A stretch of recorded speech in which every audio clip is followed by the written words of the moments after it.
درد انسان نہیں دیتا، اس سے وابستہ امیدیں دیتی ہیں۔ درد جھیلتے جھیلتے انسان ہنسنا ہی نہیں، رونا بھی بھول جاتا ہے۔ کسی کی جان بستی ہے، کسی کا درد سر ہے ہم۔ زندگی کو سمجھنا ہے تو پیچھے دیکھو، اس کو جینا ہے تو آگے دیکھو۔ زندگی ہر زندہ کے پاس نہیں ہوتی۔ اپنوں کو وقت دیجیے، تاج محل دنیا نے دیکھا ہے، ممتاز نے نہیں۔ صبر، خاموشی اور لا تعلقی سب سے بہترین جواب ہیں۔ کسی کو اتنا مت تراشو کہ اس کا وجود ہی ختم ہو جائے۔ بارش ختم ہو جائے تو چھتری بھی بوجھ لگنے لگتی ہے۔ جب انسان مر جاتا ہے تب سب کو خوش اخلاق لگنے لگتا ہے۔ اذیت کیا ہے جب بولنے کو بہت کچھ ہو لیکن خاموشی بہتر لگے۔ دو انسانوں کا رشتہ ہمیشہ تیسرے کی آمد سے متاثر ضرور ہوتا ہے۔ دکھ اس وقت ہوتا ہے جب ہم کسی پر اندھا اعتماد کرتے ہیں اور وہ ثابت کر لے کہ ہم یقیناً اندھے ہیں۔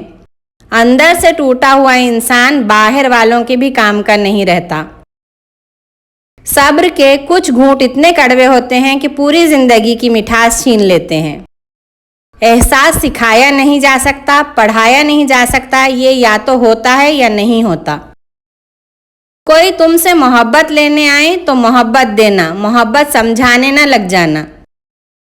افسوس کی انتہا ہے برے لوگوں کی وجہ سے اچھوں کا خاموشی اختیار کر لینا۔ رشتے احساس سے بنتے ہیں، رنگ، نسل اور چال دیکھ کر تو جانور خریدے جاتے ہیں۔ ہم ضرورت پڑنے پر ضرورت مند بن جاتے ہیں، ضرورت ختم ہونے پر غیرت مند بن جاتے ہیں، احسان مند کبھی نہیں بنتے۔ جس چیز کے لیے تم ترس رہے ہو کسی اور کو نہ ترسانا، چاہے وہ وقت ہو، توجہ ہو یا سکون ہو۔ صبر کا گھونٹ دوسروں کو پلانا بہت آسان ہے، خود پیاس سے مر جاتے ہیں لیکن وہ گھونٹ نہیں پیتے۔ کاش انسان بھی نوٹ کی طرح ہو، اجالے میں نظر آ جائے کہ اندر سے کیسا ہے۔ جس کو احساس نہ جگا سکے اس کو کوئی نہیں جگا سکتا۔ جس چھاؤں سے عزت نفس زخمی ہو اس سے کڑکتی دھوپ بہتر ہے۔ خالی پیٹ کا مذہب صرف روٹی ہوتا ہے۔ اچھا بننا ہی نہیں ثابت ہونا بھی پڑتا ہے۔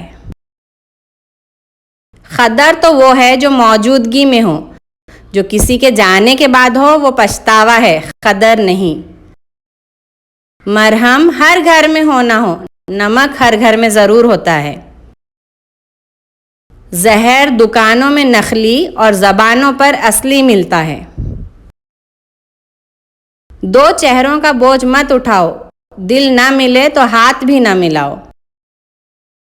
اگر تعلق رکھنا ہے تو جھگڑا کس بات کا، اور اگر تعلق نہیں رکھنا تو جھگڑا کس بات کا۔ ہم اچھے ہونے اور بننے کے باوجود کسی نہ کسی کی کہانی میں ویلن ضرور ہوتے ہیں۔ انسان اپنی غلطی پر فوراً وکیل بن جاتا ہے اور دوسروں کی غلطی پر فوراً جج بن جاتا ہے۔ وہ غلطی سب سے بڑی ہے جس کے غلط ہونے کا احساس نہ ہو۔ لفظوں کے بھی ذائقے ہوتے ہیں، بولنے سے پہلے چکھ لیا کریں۔ کچھ تعلق گہرے ہونے کے باوجود بھی اچانک ختم ہو جاتے ہیں۔ مسئلہ تو وہی ہے، ہمیں وہی یاد رہتا ہے جسے فوراً بھول جانا چاہیے۔ تنکے کو بھی حقیر نہ سمجھو ورنہ وہ تمہاری آنکھ میں پڑ جائے گا۔ انسان نے چاند کا راستہ تلاش کر لیا مگر دوسروں کے دل تک نہ پہنچ سکا۔